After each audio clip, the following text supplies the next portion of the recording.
Today's guest turned years of life on the road as a corporate sales rep into a points and miles powerhouse, earning elite status, planning group trips that double as points machines, and even using real estate investments to fund luxury travel. And when it came time for his wedding and honeymoon, he and his wife flew Qatar Q Suites, stayed at high-end resorts, and saved nearly $20,000 using nothing but smart card strategies. In this episode, Ross Alcorn of Itinerary Boss pulls back the curtain on how you can do the same, whether it's for work travel, group getaways, your next home purchase, or even a once-in-a-lifetime honeymoon.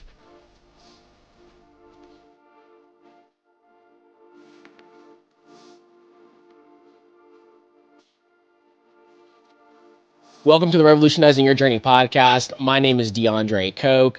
Quick reminder for those watching this on YouTube that we do have our audio only quick hits every Friday. That's going to be our up to date news in the world of travel and points and miles.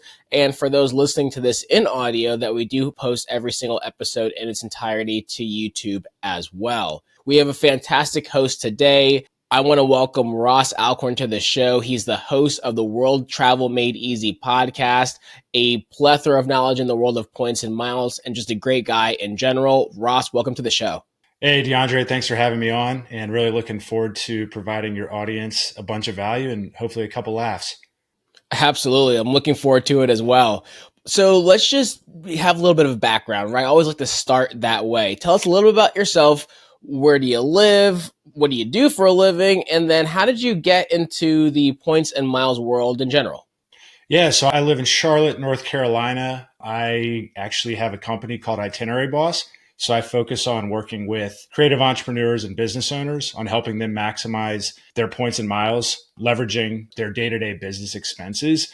And I was a sales rep in corporate America for about 10 plus years, and then decided to be crazy enough this past April to go all in on my travel company and helping other people leverage those points and miles. How did I get into that? From being a sales rep, right? I was on the road. I started to learn the benefits of, hotel, airlines, and then, being able to use personal credit cards, corporate credit cards, seeing kind of the misconceptions, myths of kind of all of that, including status and things like that. So that's what really got me into this. And then also we'll get into it more, but just planning group trips for all my friends. That started back in 2015, led to annual snowboarding trips, led to different trips over to Europe every year, and then just became the travel guy and started getting asked, kind of like everyone does, right? Started getting asked the same exact questions. And I was like, you know what?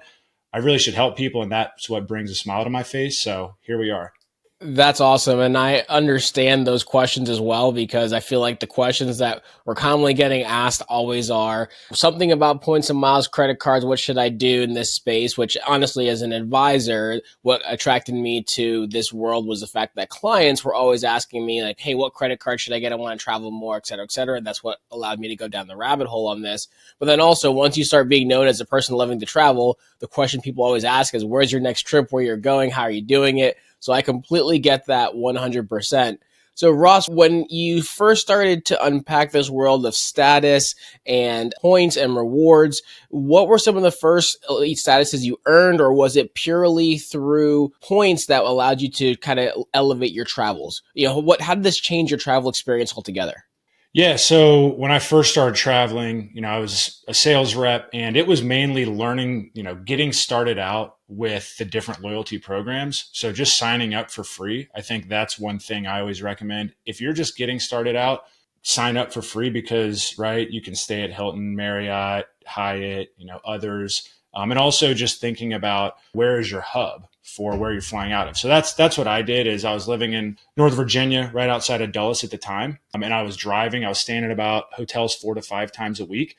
So just starting to rack up those. Also, I got my first credit card in 2014, and then got the Capital One Venture rewards in 2017. So compounding those things and really realizing, okay, if you stay here, you start to get gold, platinum, those statuses. And then also when starting to translate those into personal trips, realizing, oh, I can get some free nights. That's what got me started out. And then that morphed into using personal credit cards, paying for group trips, things like that, that then got me into the weeds of the fun game we call points and miles. And I've heard from other individuals, and I think you made a great point when you said just being added to the loyalty program is huge, because I've heard from many people over the years, and they're similar. They work at companies or have worked at companies where their flights were paid for, their hotels were paid for, they were traveling often. And oftentimes, because it was just paid for on the corporate credit card, they never really thought to just add themselves to, Hilton Honors or Marriott Bonvoy or whatever it may be, and lost out on so many points. So I think that's a fantastic tip on just anyone in general, whether you're flying or traveling for work or not, just adding yourself to all these programs, especially as you're booking and looking for these different things, can be helpful. And so I think that's a fantastic tip. And we're going to get into the group travel aspect next. But before we do that, any other mistakes or lessons that you would share or tips for someone that's trying to earn points and rewards from work travel, or whether it's because they work with a large corporate company or they just travel for work themselves through their own business?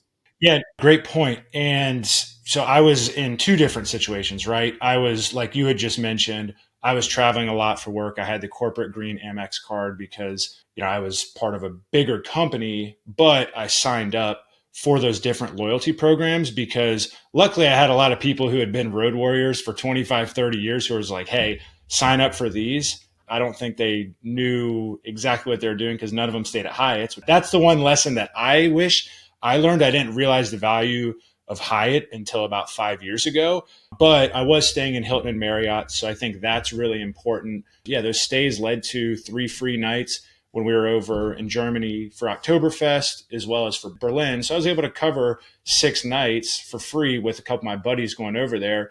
That was on the corporate side. But when you're traveling for, I worked also at a startup for about a year and a half, they let us put everything on our personal card. So I had just gotten the reserve, and I don't book through the portal personally. But for that, I was like, if I can get 5 to 10 times the points on my flights, hotels, as well as rental cars, like, let's go. So I booked everything through the portal there because I was getting those points multipliers. One thing that I do wish, and I wasn't at this company long enough, but if I was at a company for a while that was letting me do this, I would have taken advantage of getting a hotel co-branded card. And if I was staying at a Hilton, Marriott, Hyatt, whichever one of those, getting that and then putting that card on any expenses when I was staying there, because right, sometimes you're getting water, stuff from the snack bar, you're getting coffee in the morning, breakfast, sometimes you're getting beers at the kind of depending on, obviously stay within the parameters of what your company expense compliance is. But those are just some strategies where you can start to bring a 1 or 2 card stack into play. And that was before the Venture X was out. So that would be another option too if you wanted to have those. But just having one premium card to book your flights, hotels, you can do it through the portal. You don't have to. And then having a hotel co-branded card, that's kind of how you could maximize those if you want to keep it super simple.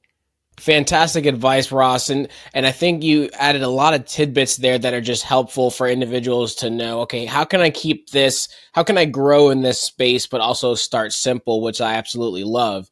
Now, I want to move on because we talked about group trips. And I know when we're talking offline, you and I have a lot of commonality, a lot of similarities. Both love to snowboard. I actually also have planned group snowboarding trips. So I'm really curious, what's your strategy in general around group trips? How did that enable you the opportunity to be able to earn and acquire more points and miles? Can you kind of share the strategy there? Because that's obviously something that I think is really applicable if you're someone that may be coming out of college, earlier in your career. Of course, this works for anybody, obviously, but this is a great way for someone that maybe is younger to have a huge boost in points and miles outside of just welcome bonuses and, new card offers.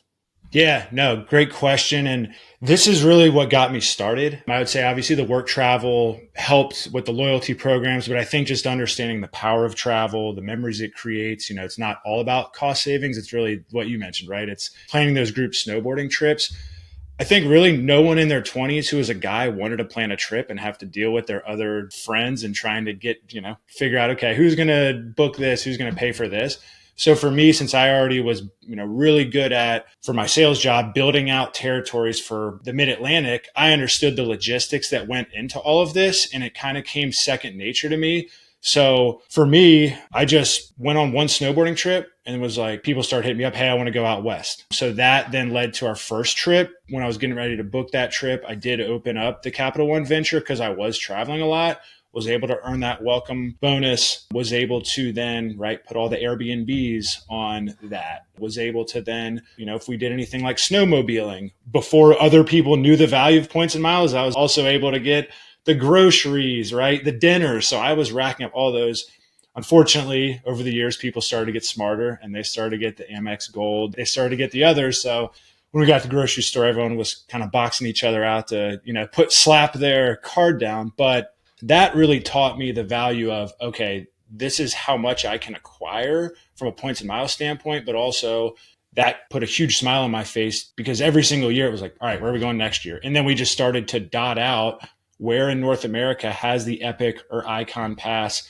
I think one strategy for people who are planning a snowboarding trip is look at, if you are trying to go to multiple destinations, for example, Jackson Hole, Big Sky, like look at what is on the Icon Pass, look at what's on the Epic Pass. If you're going to Colorado, we've paired Vail, Breck, Beaver Creek, and Keystone because all those are on the Epic Pass. So there's some strategies around that depending on where you want to go. But if you're in your early 20s, plan the trip because it's going to bring so many good memories that you're going to talk about, and it just becomes an annual tradition. I think the most rewarding one that I got was when I planned it over to Europe. We went over to London, Madrid, Amsterdam, and Barcelona for our first trip.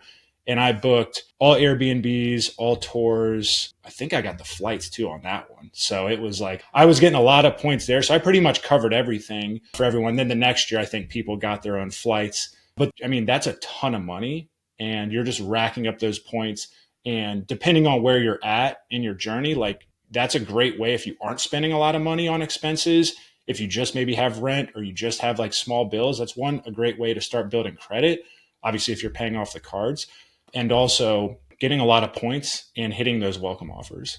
No, I think that's fantastic. And again, we have a lot of similarities because, you being in North Carolina, me being in Virginia, we were only a few hours apart. The big appeal is, yes, let's go out west because what we can ride here in the East Coast is not really that great within driving distance, at least. So if you're going to fly, might as well fly somewhere pretty amazing. And so I know some of the early ski trips that I booked very similarly with a Chase Sapphire Reserve. And I might have gotten a $10,000 Airbnb for 8 of us or something like that. But that $10,000 charge, could be easily a sign-up bonus on a card, but also you're getting 3X. That's 30,000 Chase points right there from just the Airbnb, and everyone's reimbursing you for that. Which brings me to my next question. Ross, I don't know if you analytical guys, I don't know if you kind of use your own just spreadsheets or whatnot, but is there any particular app or tool that you use to help you keep track of the expenses, collecting the reimbursements? I know there's one that I've used that I found some value with, and I'm happy to share, but I'm curious, what have you used to kind of help keep track of this? Because I know someone listening to this could be saying or thinking like, okay, yeah, this sounds great and easy in theory, but I don't want to have to track down getting Venmo'd from 8 different people. And what if someone backs out? And there's layers to this, obviously, but I'm curious, how did you navigate that side? I wish that ChatGPT Pro was available back 10 years ago. That would be my answer now, but I just started out with simple Google Sheets, Google Docs, right? And first, it's always just here's some dates that work, getting confirmations from everyone, because I think the biggest thing you don't want to do is have someone who's wishy-washy, who's going to back out, because that puts a damper on your trip. So I think it's getting those dates, getting everyone on board, and then outlining to make it simple for them. Here's the cost of Airbnb. Here's the cost of the ticket. Here's, ballpark cost of what this is going to look like. Here's the dates we're going to go. And also I was planning these trips a lot of times for people who had limited budgets, who are teachers. So like thinking through that too, and, understanding the dynamics of the group, because you can't say, oh, this is going to be a $10,000 trip for everyone when someone's like, hey, my budget's 3,000, right? So it's kind of understanding those type of things. But I just used Google Sheets, Google Docs, and just made it super simple and outlined it. The beautiful part about that now is I can literally be looking at my screen, have ChatGPT up, do advanced voice mode, and just talk it through it and say, hey, reformat this into columns, right? Add these dates in, and it'll do it all for me. And obviously now with some new agent stuff going on, like pretty much you'll have your own assistant to do it. But I would just say, start there, and ChatGPT is, one of your best friends, and whatever bank you use, a lot of the times the app there can kind of break that down. And just using Venmo was pretty easy. So, but being able to share that document with people. So then they know like right off the bat, hey, here's when the date is, that type of stuff. Perfect, Ross. So I absolutely love that. And actually, on our side of things, or I should say with the trips that I booked, again, it was Airbnb. It was getting the confirmation. It was always getting, okay, who's that core 4 or 5 people that you know are not going to back out pending like an emergency last minute. But everyone understands like, hey, if I'm committed to this amount, I'm committed to it, whether I go or not. And then you can expand the group beyond there. Most recently, this year was the first year that I evolved that to, hey, we're going to be at the Park Hyatt Beaver Creek. Everyone can get their own flights, their own hotel rooms, whether you have globalist status, you use the Amex Fine Hotels and Resorts. I feel like we all got a little bit older now, and friends have also listened to me in Points and Miles, so they all kind of got the strategy. So it was a nice evolution from Airbnb. But I think what you talked through about having a spreadsheet, having some sort of system is important. Now, I know in the past, an app that I'll throw out there for people to use if they are considering something like this is an app called Splitwise that I just kind of found when I was trying to figure out the best way to do this. And they're not sponsoring this podcast by any means. I just found them to be super helpful, is that you can actually go in and put in everyone in the group. You can put in what their expenses were. So if I covered the Airbnb and flights or whatever it may be, but someone else got all the groceries, someone else paid for gas or lift tickets, you can put in everyone's expenses, and then it will tabulate the breakdown of who needs to Venmo who and in what amount in a very easy to understand way. So I found that as the most simplistic way because I could share that with everyone. Everyone can see it and everyone can say, okay, I've got a Venmo Ross $200 and DeAndre $2,000, and all that would get passed through. Then everyone was made whole in the right way. So I found that to be super helpful. So for any listeners out there looking at the best way to kind of do group splitting of charges for trips, especially, great app to use there.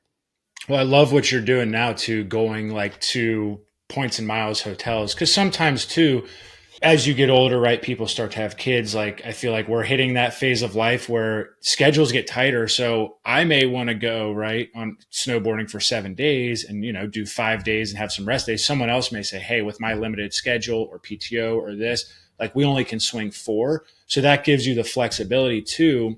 Hey, here's where we're staying. It's this many points on this date. Like us being, the people who lead the group and like know the point stuff. It's just like, hey, this is how many it is. And if you want to do that, like we can make it work, adding that level of flexibility because not everyone now with different schedules can do kind of what you could do with Airbnb. And you're also right. Like you said, you're maximizing free nights, you're maximizing getting additional points and everything. Yeah, 100%. And I was concerned at first because I liked the Airbnb vibe, right? Everyone's kind of wakes up in the morning, can go into the shared living space, make coffee, sit by the fire. Oftentimes, at least half of my group were other financial advisors as well. So we would be getting some client work done perhaps. And as we're sitting by the fire, also because of the time zone difference, our teams were already at work while we were, getting ready for the morning. And I was concerned that was going to be an issue if we all are at a Park Hyatt, for instance. But I think it was fantastic because no one had any issues. There was no booking concerns or reimbursement concerns. There was still obviously great bars and restaurants for people to connect that. And so really it didn't change the vibe at all. So I highly recommend if anyone has been in kind of our position in the past, if you want to elevate and still do a group trip. And it wasn't like a group booking. I didn't coordinate with Hyatt on everyone. It was just, hey, book these dates. There's still dates available. There's still points availability. Take advantage or just pay cash either way. And it worked out fantastic. So I love how we've all kind of elevated over the years. Haven't done the overseas yet. We've joked about, I think there's a Hyatt or at least a Park Hyatt in Japan that's on a ski slope. So we've talked through taking this thing overseas. We'll see what happens there. But my Points and Miles friends are like, all right, where are we going next? And yes, can it be in the Swiss Alps or in Japan? So we'll see if that's going to be a follow-up episode next year. Hey, well, if you go, let me know because those are 2 on my list. Japan is at the top of my list to go get some Japao, and the Swiss. I mean, I like going to a lot of those places. I don't know if all the friends will want to do that. So let me know, man. That sounds like a good time. Hey, everyone. Quick break from the episode. If you're enjoying the show, make sure you're subscribed on whatever platform you're listening on so you never miss an episode. And if you've gotten any value so far, it would mean the world if you left a quick rating or review. It helps more people discover the show and keeps us motivated to keep creating great content. Also, if you're feeling stuck or want help with Points and Miles, whether it's picking your first card, planning a big redemption, or even having someone book it all for you, we've got you covered. There's a link in the show notes to schedule a free Points and Miles consultation. Just fill out a quick questionnaire, tell us your goals, and we'll take it from there. And don't forget, our newsletter and private Facebook group are great ways to stay on top of breaking news, updated card offers, and tips that don't always make it into the podcast. You'll find those links in the show notes as well. Now, back to the episode. Ross, I want to transition because, again, something else we have in common is real estate and the fact that we have real estate assets, investment properties, those type of things. So I want to dive a little bit into your real estate angle and how are you using credit cards? How are you using points and miles strategies when it comes to your real estate, not inventory, but your portfolio? Yeah, for sure. So I think it's twofold, right? So I'll start out on the more simpler side. So you have people who are going to be, right, maybe you're buying your first home, you're doing some house hacking. You can't open business cards there specifically. So anytime we do that, we look at, okay, what's our budget for furnishing the property? And depending on where we're at and where interest rates are, this is what's worked for us. This is not financial advice, but where those type of things are at, we then decide, okay, what makes the most sense to get card wise. So in the past, we've done Chase Freedom Unlimited because, that's a 0% interest. That's a no annual fee.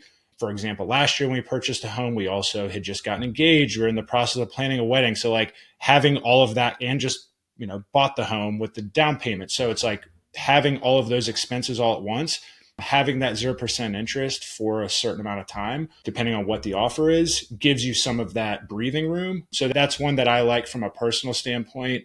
Also, in the past, if we've done another card, like say, for example, I did that one, if my wife did one in the past, you could then put that money into a high yield savings account and earn, depending on what the interest rates are. So that's another strategy we've done from a personal standpoint. If you have the cash and you're like, hey, I'm about to spend a lot of money and I'm going to hit a big welcome bonus, getting a card that aligns with those spending. So just depending on that situation from a personal side. And also not doing that before you close on the home, waiting until after is very key. And obviously when you're talking to a lender, they will tell you that.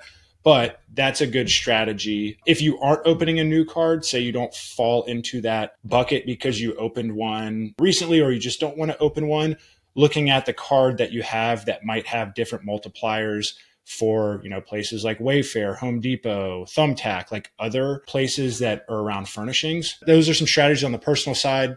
From the business side, if you're buying investment properties, our go-tos are the Chase Business Unlimited Inc.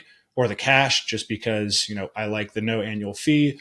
I like the 0% interest, especially when you're doing furnishings. And again, right, if you're running a business and you want to put it in another high yield savings or have an emergency fund, that's just another great strategy that we like to do. And then you can run those through, right? We do medium, long-term and short-term. So just depending on your strategy, you can use that to pay for the furnishings, your everyday expenses, interior designers, cleaners, photographers, general contractors. One thing we ran into when we first started was, we were doing a rehab where we were doing cabinets, flooring, painting, and, the bill wasn't cheap. And the guy said, hey, I don't take credit card. So for us, we're thinking, okay, we got this welcome offer. We got to hit what's a strategy that we can use. So we dove into different softwares that I know, DeAndre, you talk about a lot on here. Zelle Money's one of them. Melio's another one where, yes, you're going to get hit with 2.9, I think it is most of the time. You're going to get hit with that. But usually the cost, right, if you're getting a welcome offer or if you're just getting those points, it's going to significantly outweigh those as well, the interest fees. So those are some strategies, business and personally, that I've used in the past. Yeah, 100%. I talk about this often, as you mentioned, but I think this is a simple math equation. And sometimes people get their head wrapped around, why would I pay a 3% fee if I only have a card that earns me 1 or 1x or 2x points, right? That the math doesn't work there. Now, 100%, if you're getting a sign-up bonus, just the lift in points from the bonus and the value of points from the bonus can make that worthwhile. But on the other hand, the redemption value or the amount you redeem the points for can make that all the worthwhile as well. That's why I won't even hesitate or think twice around a 3% credit card fee for a vendor payment or anything like that. if I know that I'm using a card that's going to get me at least 1.5x. So whether that's, for me, typically it's the Chase Business Unlimited card, or an Amex Platinum over $5,000 charge is 1.5x as well, because I know my average redemption rate with points in the average year is somewhere around 6x of value. So as long as I'm getting close to two, more than two on my points in general, like that math is going to check out. If I pay a 3% fee, I'm getting 1.5x, 1.5x times 2, 3%. I'm getting that value from redeeming, which is key. And then also, again, not going into the financial planning or advice aspect, but a lot of times these additional charges and fees, especially if you're operating under a business, maybe like I have an investment property LLC, these are tax deductible expenses, the additional fees and charges. So I like how you brought that up, because these are things that I think people get weary about. But if you understand how to play the game and understand just the math of it, it can have a lot of value. 100%. Just from listening to your podcast, I've learned different strategies. That's one of my favorite things we were talking before, is just listening to other people within the space, because everyone has different strategies and you can learn. And that's the beautiful part about, having a platform like this, is you can learn from not just having one-on-one calls. You can learn on the go. So that's definitely some advice, is just listen to DeAndre, other people, in the space, and take different strategies from them. And I talk to the people I serve are business owners, creative entrepreneurs. And a lot of the times the business owners who are running, whether it's a real estate or real estate services business, and even people who have payroll, they're just using debit cards. And, when I sit down with them, I just map out, okay, how are you spending this? And their first thing is, I can't use a credit card for general contractors. I can't use a credit card for payroll or anything like that. And then when we start to peel back the onion, the cost savings, just their jaws dropping of like, oh my gosh, I feel embarrassed, but it's like, no one taught you this. So it's educating them on, here's the cost savings of all of these type of strategies. But yeah, just keeping it simple. I mean, that's personal and business, just depending on where you're at. Just think of what's most important to you, where your budget is, that, those type of stuff. And from there, it'll just compound over time. Absolutely. And when it comes to what you said, I think it's really key to pull this back out just for anyone that might be newer in the home buying phase. You don't want to open a credit card and or charge a large amount to a credit card before you've closed on a home. Your lender is going to tell you this, but I really want to hit home on this one point. Now, there's two aspects to it. And I think it depends, of course, on a lot of different areas and net worth and assets, because I've heard different things from some of my own lenders that I've worked with myself, or that I have as clients, or that have worked with my clients, that there's a difference also between just having an open credit card and having a balance that has made your debt to income ratio not ideal. And so sometimes it's like, okay, I have a card, I haven't used it. There's nothing wrong with having a card with an open $20,000 line on it. But if you're excited for this new home, your close date is in 10 days, and you go and charge $10,000 worth of furniture to that card, that can cause problems. So I want to make sure to throw that out there to any listeners that are newer in the home buying phase. Do not do that. You can really mess up your home buying and your closing time. 100%. And as you start to buy more properties, and if you do house hack, DTI does start to come into play. So make sure, right, that you're always, if you are starting to look at those type of things, not having really any balances. Also, I mean, we had to look at our overall profile just based on, different things. So as you start to purchase more, thinking through those things is very key. So that's what I definitely want to harp on, not spending money before you close, and waiting until after. Absolutely. And then the only other thing I'll add as well for those home buyers, whether it's your first time buying a home or you do have a home already, back in episode 81, we had Kelly Halpin on, the CEO of Mesa Homeowner Card, which is a credit card that you can get that will help you earn points that are transferable on your mortgage as well. And those do have multipliers on things like Thumbtack and Lowe's and Home Depot. So if you're buying a lot of things for your new house, I would highly look into a card like that. Obviously, there's going to be more valuable cards first, like in the Chase and the Amex and Capital One world. But if you are a new homeowner, I would go check out and listen to that episode. I think the listeners will find a lot of value in that one. It's a good episode. We're itching to get that card. We have a few more months until we can, but yeah, I've been waiting for that for a while, since Built was only rent. But now there's some new exciting updates. I think for a homeowner and renter, like just with everything going on, it's definitely a good time to be getting into this space and just educating yourself on those type of opportunities. 100%, 100%. And it's on my list of cards to get. At the same time, I've got to balance my 524 status and a couple other cards that I'm looking to plan for that's going to help us with our honeymoon. So it's on the list. Haven't gotten it yet, but it's likely going to be something I snag before the end of the year or early next year, depending on how some 524 stuff shakes out. But I'd have to make sure I kept my status there because you never know when a new offer is going to come out, like the Chase Sapphire Reserve for Business. Because my 524 status was good, I was able to get it. So that's why I always like to have that safe space because you just never know. It's a good problem to have. It is. It's a great problem to have. Now, Ross, I want to transition a little bit because, again, another similarity. Now that you've already checked this one off, we're still in the planning phase. But I know you and your wife just got married this year, just had a honeymoon. So, first of all, congrats to you guys on that. But I know you've got some data and some information regarding how you were able to utilize points and miles for your wedding and your honeymoon. And I felt like this would be a great time to do a case study in advance of our own wedding and honeymoon because, well, by the time we get the episode out and do the honeymoon, all of the things, probably going to be 6 months plus from now. So I think for someone newer to the show or just someone that's been listening in general that may be planning their own wedding, having a case study on how points and miles can be used for their own wedding and honeymoon expenses could be super helpful. So can you help us walk through in kind of general, then we'll dig in a little bit deeper, your wedding and honeymoon point strategy?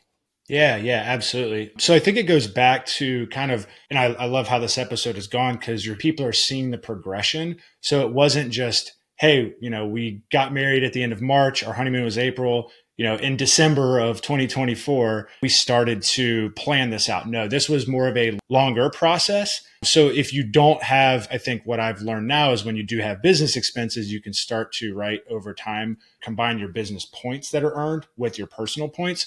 So just starting to map out from 2022, 2023 with those group trips, right, with expenses that we had, using those and really just starting to save up some of those points, understanding, hey, we're going to go on a nice honeymoon. If we're going far, we want to fly in business class. And also deciding too, like we still like to travel. So in September of last year, we went to Greece. We didn't pay any points there. We paid all in cash because we wanted to splurge on our honeymoon. So I think it's thinking about those things first. And then we decided, hey, we want to go to Bali and Thailand. So we understood, okay, to get there, Qatar Q Suites is you get to Doha, then you go to Bangkok, right? And just figuring out where the hubs were there. So it all started out with putting all the travel expenses on my reserve, having my daily expenses on the Capital One venture. And then from there, I also got welcome offer from one of our real estate properties with the Business Unlimited Inc. with me and a partner, which we actually split down the middle. So that is possible if you do have a business partner or owner. So I got 50K points there. And then from Itinerary Boss, my company was able to get 100,000 points from the welcome offer, which, if you're running a business, you're able to use that on startup costs, whatever that may be for your business. And then from there, just our daily expenses. And then my wife opened up the Sapphire Preferred. So that bonus, which I think at the time was like 75,000 points. I wish it was the 100,000, but it's all good. And then as we were mapping this out, so my spend for the Sapphire Reserve and Capital One, as well as the Business Unlimited Inc., that paid for our flights in business. So we had business class both there. And on the way home, we got one business class seat. So one of us had it one leg, one of it had another. And then we were able to get economy. And then we just paid a little extra in cash for extra leg room because 9 hours and 14 hours without that extra leg room is brutal. So that's kind of the flights. So those came out to right around 400,000 points. And that was cost savings of right below $17,000 in cash. And then with the hotels, we were going to Bali. So we knew they had some Alilas, which I know you've been to. And if you haven't been, if you go to Bali, the Alila portfolio, it's top end luxury. Like I highly suggest it.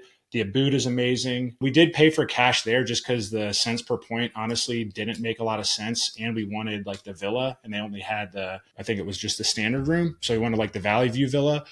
So we paid in cash for that. And then for the Alila Seminyak, we used the Chase Sapphire Preferred bonus as well as some of the spend for the wedding. And that came out to about $2,700 in savings. It's about 116,000 Chase points for Hyatt. And then we stayed at the Hyatt Regency in Phuket, Thailand, which that was about $650 in savings and about 30,000 points. But how did we strategically outline that, right? I had a Google Doc just where each month, okay, here's the expenses we have for vendors, here's how we're doing it. And that helped us strategize, okay, when does it make the most sense to open up these cards? And then from there, we realized, okay, we're doing our hotel block, one of the hotel blocks at the Kempton, which is an IHG hotel. They also had a 5 free nights, not this one, but last year, that we were able to get that 5 free nights. And we knew we were staying in Bangkok at the Intercontinental. So we got a free night there that we used. We also had our rehearsal dinner that actually ended up, it was in a restaurant that was in there, but we got moved up to, we got like upgraded because there were some last minute mess ups, but we ended up getting right 26 times the points on each dollar spent for a rehearsal dinner, as well as for the suite that we got for 2 nights. So that netted us about 110, I think, 1,000 points on top of the 5 free nights that we got. And now we're translating those into 4 free nights in the Grand Caymans at the Hotel Indigo for about $3,100. So that's later this year. And so I opened that card. My wife opened up the Hyatt because we knew we were staying at the Leela's, and we're going to get 9 times the points, earn another up to 60,000 points, throughout spending on that welcome offer. And that netted us like right over 400 to almost 450,000 points after the wedding. That now our 2026, right? Our 2025 travel is already paid for, planned. That's just for 2026. So we saved a lot of money. We saved, right over $19,000 on that. Could we have maximized cents per point even better? Sure, but it was our honeymoon and we did pay for cash and splurged at a couple of different places. But it was awesome. And I mean, now we have all these different points, but it's just thinking through too, like, where are you doing a hotel block for listeners? Are you doing your hotel block somewhere? Where are you going to be staying on your honeymoon? And that kind of translates into which card should you open? Are there good bonuses that then you can maximize? Was Grand Cayman on my list last year to go to? Absolutely not. But now that I had 4 free nights and I can save $3,000, yeah, absolutely. And it's a direct flight from Charlotte. So I think it's mapping out those strategies and understanding where you want to go. One other thing too, if you're going somewhere that's competitive, like I marked down 355 or 361 days for when British Airways, when that calendar came out, because we wanted to fly Qatar Q suites and we actually drove to Atlanta from Charlotte to fly there. So just those type of strategies to make sure that you do your honeymoon and wedding right is what's going to help you out and maximize your most points.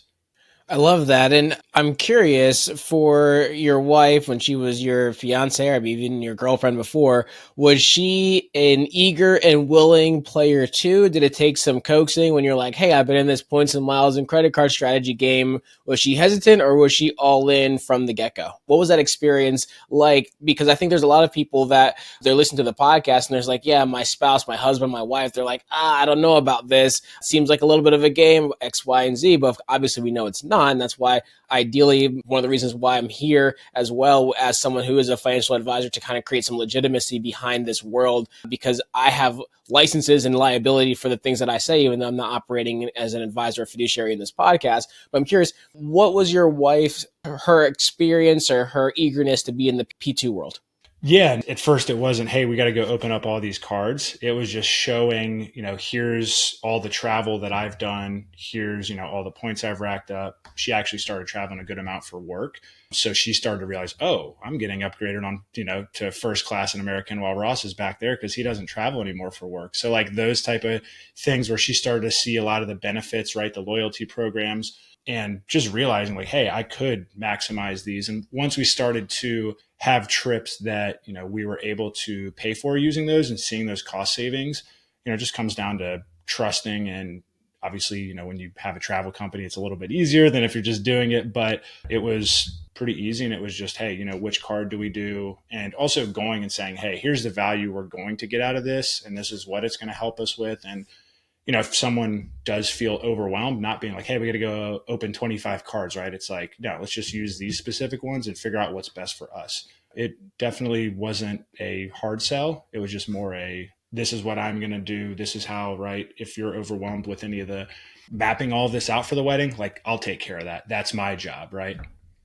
Got it. Got it. Absolutely get that. And I'm curious, Ross, you mentioned a lot of really cool aspirational places. As you mentioned, I've stayed at the Alila Seminyak, beautiful, beautiful property, flown Qatar Q Suites, amazing experience. I'm curious, what would you say was the biggest win between something like a Q Suites flying experience and the different free nights that you were able to have? Where would you say you felt like your points were most valuable? And I don't mean from a pure cost per point or cents per point value, right? Because probably I would argue the Qatar Q Suites was probably the highest one just off of what I know, the expense of that. But I mean, from an actual, just the experience that you guys had, the value you would attribute, whether it's the view from the room, the upgrades, the hotel experience, of all those things you mentioned, what would you say what you were like, wow, we really got this on points? What would you say? Q Suites. Okay. Q Suites was right. I mean, obviously the 14-hour flight where they're like, "Hey, here's your pajamas. Here's this. Do you want us to make your bed?" Like, we still laugh at the picture where we're eating a steak dinner with a candle on a white tablecloth, and you're like, "How? Like, this is crazy." I think Q Suites by far, especially when you're traveling that long. I mean, coming home was rough coming back from Bali, that 30-hour travel day, and then having to drive from Atlanta, like your legs from just sitting in compression, like it's rough. So I think having that, being able to get up, walk around, sleep, especially when you're going 12 hours, that makes a huge difference because you're not just getting there completely jet lagged, right? You've been able to eat. And then once you get to the lounge in Doha, you walk around and you're just like, what is this? This is crazy. This is the size of a mall. So I would say that for sure. I would agree with you. I was just really curious if you were going to say something different because Yeah. Q Suites is on a whole other level, which is why it is one of the more aspirational things from points and miles. So highly recommend if anyone has the opportunity to. Absolutely 100% you have to experience it. I know you've stayed at some pretty amazing places as well, but yes, I mean, that means that from a cents per value standpoint and just an actual, like, this is utterly insane standpoint, Q Suites wins. And so that's awesome. Ross, before we wrap this one up, I'd love to hear. So, you talked a little bit about your business, Itinerary Boss, and I know you are a host of a podcast as well. Would love to hear a little bit more about both of those things. Yeah, for sure. So I started this. I mean, obviously, was planning all the group trips, points and miles. Really love traveling. Really love planning it. Like I mentioned, love seeing, the joy it brought people. After years, guys who had never been west of Pennsylvania, were had fish brought up to them in Croatia. They were just loving those and loving those trips. And then afterwards, hey, that was one of the greatest things ever, right? The memories you create, and just enjoyed seeing that, and also how realizing people can save money, and like seeing their facial expressions when business owners realize they can save tens to hundreds of thousands of dollars depending on their spend just by using this and making minor shifts. That's why I started Itinerary Boss. And I learned everything from investing, real estate investing, traveling, business, health from podcasts since I graduated college. So I was just like, hey, might as well start a podcast, started interviewing friends. That led to just referrals, led to, here we are, I know you're coming on mine here soon. And it's just led to it's a great networking mechanism. It's a great learning platform.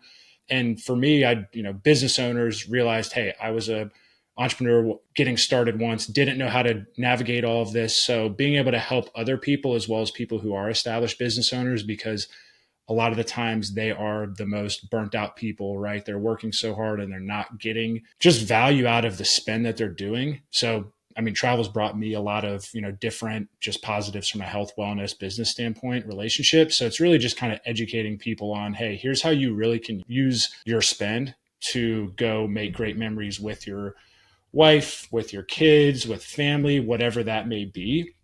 That's the really nice part about it. And then just from the business standpoint, right? I work, like I mentioned, with entrepreneurs and business owners on just helping build out a plan, whether it's just a simple, hey, get started with this card, whether it's, hey, make this minor shift, or whether it's, hey, we're going to sit down and we're really going to map out the next year to two of where do you want to go? How are you spending today? And this is our strategy that's in place, and showing those cost savings of what I mentioned. So yeah, it's been fun, and I love it. That's awesome. Now, Ross, I know that this is a really broad question because everyone has specific honed in needs, travel goals, et cetera, et cetera. But for someone who's listening who's just getting started in the points and miles world, where would you tell them to focus first? Just to kind of simplify. I know we talked a lot about a lot of different things, a lot of different strategies today, but there are people of all skill levels when it comes to points and miles who listen to this show. For someone who's just getting started and is trying to unpack and digest all the different things we talked about, whether it's wedding planning, real estate, group travel, travel through work, how would you simplify it and tell someone where to focus first? Yeah, I know you'll like this one. Just focus on budgeting. I think that is the number one thing is like if you have any sort of credit card debt, just focus on that first. And then from there, right, educating yourself on, okay, what makes the most sense for me, whether it's credit score and what can I get? And then also, what do I feel comfortable with my daily expenses? Where am I trying to go? I think that's the biggest thing. And then from there, you can tell it didn't happen overnight. This is 10 years in the making, right? It compounds and you make the mistakes. But I think just from getting started, start there. And then from there, do what's most important to you. Don't worry about the 25 cents per point, that type of stuff, right? Like I could have maximized more on my honeymoon, but instead we did what we wanted to do and we're happy about it. So I think that would be kind of the biggest thing is just to keep it simple and start there. And then over time, again, you're going to listen to different platforms and you're going to learn from different people and take what strategies, of what's most important to you and your family or whoever you're traveling with. Absolutely, Ross. Where can the listeners follow you, follow your journey? And I know you mentioned your podcast. We're talking about your podcast. Can you also mention the name of that again? Yeah, it's World Travel Made Easy. And that's on Spotify, Apple, YouTube. We put out one guest interview every Wednesday. And then we also have two solo episodes, one on Tuesdays that's solely focused on points and miles, one Thursday where we do more of a destination deep dive of places we've gone. And then I do a lot of my writing and content on LinkedIn. So if you like to get laughs, if you like to learn, I'm not as good as DeAndre with my drone. I unfortunately lost it when I was in Santorini. So I kind of gave up on that. I do put out content on Instagram. It's definitely not as good as a lot of people on Instagram. So a lot of business owners are on LinkedIn. So that's where a lot of people connect with me. So yeah, that would be a great place. And we have, if you are a business owner, if you want to just connect, we have a free 30-minute call we do to help get you started. Or if you just want to chat anything travel, we're here to help. Tragic story of we'll hear that one offline. I'm very curious. I've been flying drones for years and so far haven't lost one, knock on wood. So awesome, Ross. This has been fantastic. We'll link to everything that you just mentioned in the show notes as well. Couple last questions before we wrap this one up. First, always like to ask, who else should we have next on the show that you think the listeners could find some value from? Yeah, so I would say there's a couple because all these people will align and they bring different strategies. So Robin Sachs Frankel, she's great. She writes for Fortune. She focuses on a lot of family trips and making it, attainable. So how do you do it with four kids when they're in school on more of a limited budget? Dave Grossman, he's the CEO of Miles Talk and Your Best Credit Cards.